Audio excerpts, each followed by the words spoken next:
Dalam beberapa tahun terakhir, kita diperhadapkan dengan kemajuan teknologi yang sangat pesat. Salah satunya adalah media sosial atau yang biasa disebut media komunikasi dan informasi yang telah mengubah cara individu dalam berinteraksi. Di satu sisi memang demikian, menyediakan sarana baru untuk kita berhubungan secara sosial, tanpa memandang waktu dan lokasi, sehingga memberikan kemudahan dalam berinteraksi. Di sisi lain, metode komunikasi sosial yang baru seperti itu telah memicu serangkaian konsekuensi negatif baru, yang mana komunikasi virtual beroperasi dengan menggunakan media sosial sehingga dunia seolah ada dalam genggaman. Berbeda jika dibandingkan dengan komunikasi tradisional, yang mana harus bertemu secara langsung atau apabila dengan jarak yang jauh, harus menggunakan surat yang dikirim melalui kantor pos dengan waktu yang berhari-hari ataupun berbulan-bulan. Akibat dari hal tersebut, tidak hanya dampak positif, akan tetapi memiliki dampak negatif seperti rasa takut ketinggalan, atau yang akhir-akhir ini kita dengar dengan sebutan FOMO atau Fear of Missing Out.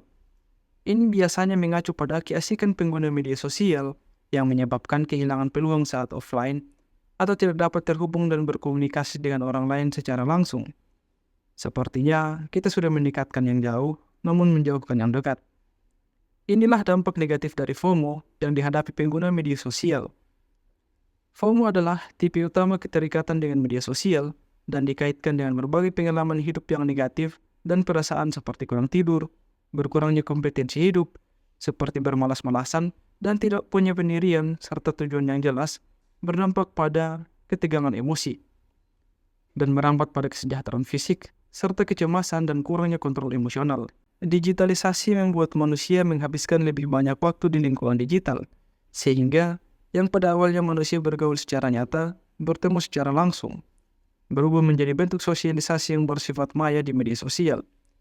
Meskipun hanya berdiam diri di kamar, kita tetap dapat terhubung untuk melakukan interaksi sosial di dunia maya dengan teman yang berbeda tempat dan waktu. Data menunjukkan bahwa di Indonesia paling banyak menggunakan internet pada awal tahun 2024 berjumlah 126,8 juta atau setara dengan total 64,8% dari jumlah total populasi. Perasaan FOMO ini dapat terjadi pada semua gender dan umur tanpa memandang status sosial. Akibat dari hal tersebut, seseorang yang mengalami FOMO memiliki tingkat kepuasan hidup yang lebih rendah karena terus membandingkan hidupnya dengan orang lain. Jika kamu salah satu yang merasakan hal tersebut, maka perlu disadari apakah kita termasuk yang mengalami perasaan FOMO. Berikut ini kenali gejala-gejala yang muncul sehingga Anda bisa mengetahui gejala tersebut apabila merasakan salah satu dari gejala di atas. 1. Selalu membuka handphone. Kebiasaan memegang handphone seakan sudah tidak bisa dihilangkan. Seseorang yang mengalami FOMO akan selalu mengecek ponsel tepat ketika bangun tidur bahkan sebelum tidur. 2. Lebih peduli dengan media sosial daripada kehidupan nyata. Akibatnya muncul keinginan untuk diakui oleh orang banyak di media sosial. 3. Selalu ingin tahu atau kepo dengan kehidupan orang lain. 4. Selalu ingin tahu gosip terbaru. 5. Mengeluarkan uang melebihi kemampuan dan memilih hal yang sebenarnya tidak penting dengan dalih agar tidak ketinggalan zaman. 6. Mengatakan ya bahkan di saat tidak ingin. Hal ini sering terjadi ketika seseorang tidak ingin ketinggalan apapun sehingga selalu menerima setiap ajakan yang sebenarnya tidak menarik atau bahkan tidak perlu. Jika kamu sering merasakan gejala tersebut, maka perlu mencari cara agar bisa keluar dari hal ini, agar tidak membelenggu hidupmu. Berikut ini cara mengatasi masalah tersebut, karena perasaan FOMO yang dibiarkan dapat memicu munculnya hal negatif seperti kelelahan, stres, depresi, bahkan masalah tidur. Perasaan ini mempengaruhi ketidakpuasan seseorang pada hidup mereka dan merasa apa yang telah dilakukan atau dimiliki seakan tidak pernah cukup. Selain itu, dapat memicu munculnya masalah finansial seperti yang disebutkan pada gejala di atas. Akibat selalu ingin mengikuti tren, maka seseorang rela mengeluarkan biaya yang besar demi tetap up to date dan tidak ketinggalan zaman. Meskipun begitu, perasaan FOMO ini dapat dikurangi dengan beberapa tips sebagai berikut. 1. Fokus pada diri sendiri. Fokus pada diri sendiri yang dimaksud adalah kita perlu menyadarkan diri kita bahwa setiap orang tidak mungkin mengikuti perkembangan setiap saat. Begitu pula dengan bahagia. Seseorang tidak mungkin selalu dalam keadaan bahagia setiap saat karena hidup itu harus balance antara baik dan buruk, senang maupun sedih. Kita tidak perlu membandingkan diri kita dengan orang lain dengan menyadari sifat dasar manusia yang terlahir dengan segala keunikannya masing-masing.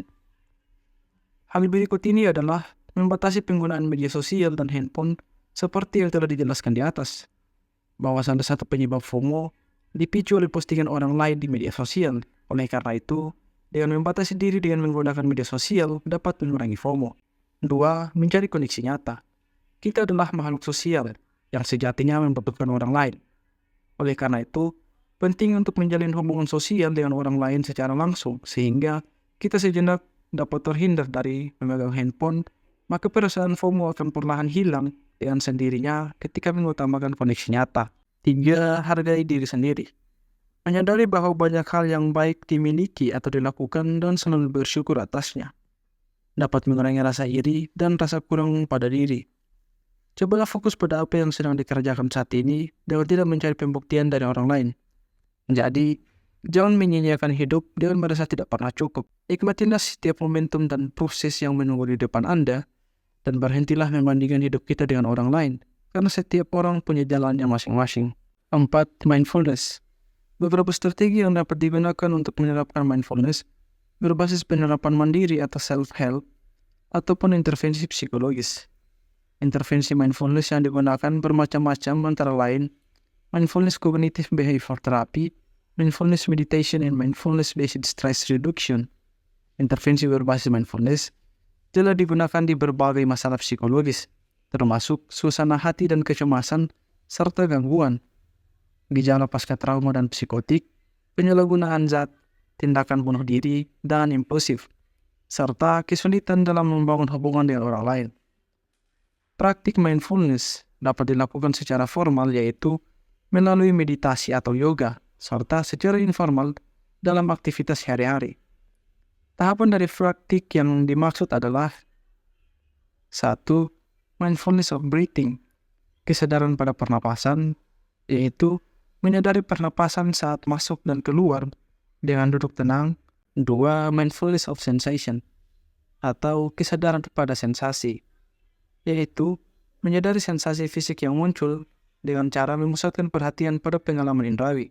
Dengan menyadari setiap sensasi yang muncul dan pergi, seperti gatal, hangat, dingin, kesemutan, kering, lembab, sakit, dan sebagainya, akan mengalihkan perhatian kita sehingga dapat mengembalikan ketenangan.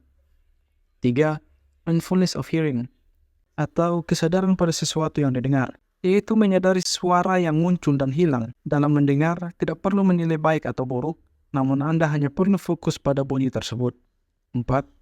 Mindfulness of thoughts and emotion, atau kesadaran pada pikiran dan emosi, yaitu mengarahkan perhatian ke pikiran penuh sebagai meditasi. Mindfulness merupakan kemampuan individu untuk menyadari, mengamati, dan mengalami pikiran dan emosi yang muncul, berkembang dan hilang tanpa menilai, melainkan melihatnya sebagai wujud mental yang datang dan pergi. 5. Choiceless awareness, atau kesadaran yang tidak dipilih, yaitu fokus pada kesadaran pada situasi saat ini yang menjadi objek utama perhatian. Hal ini bisa membuat individu untuk sadar pada aktivitas yang sedang kita lakukan, apakah kita sedang duduk, mengangkat beban, atau berkomunikasi dengan orang lain.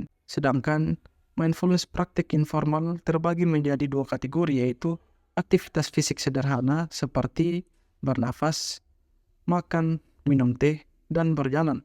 Sedangkan yang lainnya adalah tugas sederhana seperti menyapu, mencuci piring, dan mengemudi atau bermain. Nah, itulah beberapa cara agar kita dapat terhindar dari FOMO, sehingga kita bisa lebih produktif dalam bergairah dalam menjalani hidup, agar kita bisa lebih mengoptimalkan kemampuan dan mencapai apa yang menjadi impian kita.